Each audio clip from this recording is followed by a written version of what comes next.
ভারতে বাংলাদেশিদের চিকিৎসা কিংবা হোটেলে থাকা ইত্যাদি বিষয় নিয়ে বিভিন্ন রকম স্লোগান, মিছিল, মিটিং করার পর এবার আবারও বাংলাদেশি রবীন্দ্রসঙ্গীত শিল্পী রেজওয়ানা চৌধুরী বন্যার অনুষ্ঠান বয়কটের ডাক দেওয়া হয়েছে কলকাতায়। আগামী 28 ডিসেম্বর কলকাতা সংলগ্ন মধ্যগ্রামের সুভাষ ময়দানে শুরু হবে 19তম পরিবেশ সচেতনতার মেলা।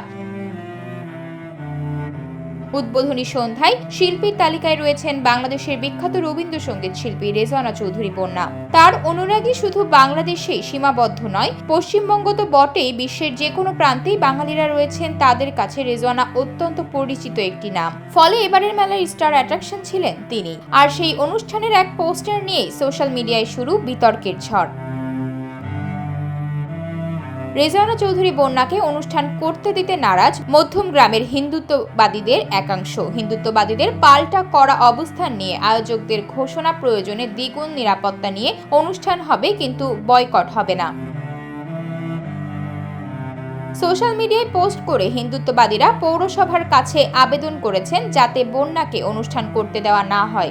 শুধু এখানেই শেষ নয়, মধ্যমগ্রাম নাগরিক সমাজ নামে একটি ফেসবুক পেজে পোস্ট করে তারা জানিয়েছেন যদি ওই শিল্পী অনুষ্ঠান করে তাহলে এবারে পরিবেশ মেলা তারা বয়কট করবে।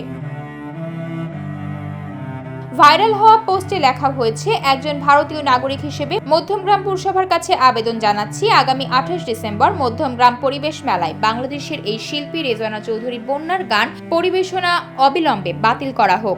বাংলাদেশের কোনো শিল্পীকে দয়া করে কোনো অনুষ্ঠান করতে দেবেন না। আগে দেশ, তারপরে সব। অনুগ্রহ করে বিষয়টি ভেবে দেখবেন। স্বাভাবিকভাবেই ফেসবুকে এই গ্রুপের সদস্য সংখ্যা 80,000-এর বেশি হওয়ায় পোস্টটি ভাইরাল হতে সময় লাগেনি। তারপরেই এ নিয়ে শুরু হয় চর্চা। মধ্যমগ্রাম নাগরিকবৃন্দ ফেসবুক গ্রুপের অ্যাডমিন রূপক দে বলেন, বাংলাদেশের সংখ্যালঘুদের উপর অত্যাচার চলছে। আমাদের দেশের জাতীয় পতাকাকে অবমাননা করেছেন সে দেশের কট্টরপন্থীরা।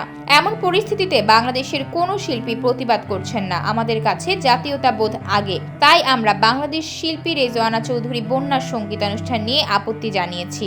এই প্রসঙ্গে মধ্যগ্রাম পুরসভার চেয়ারম্যান নিমাই ঘোষ বলেন, যে কোনো দেশের শিল্পীকেই আমরা শ্রদ্ধা করি। আমরা শিল্পীদের নিয়ে বিভাজনের রেখা টানতে চাই না। এটা বাঙালি, বিশেষ করে সঙ্গীত অনুরাগীদের সংস্কৃতি নয়। যারা বিভাজনে বিশ্বাস করেন তারা করতেই পারেন, তবে এটা ঠিক নয়। এ নিয়ে পৌরসভার কাছে কেউ আপত্তি তোলেননি বলেও জানিয়েছেন তিনি।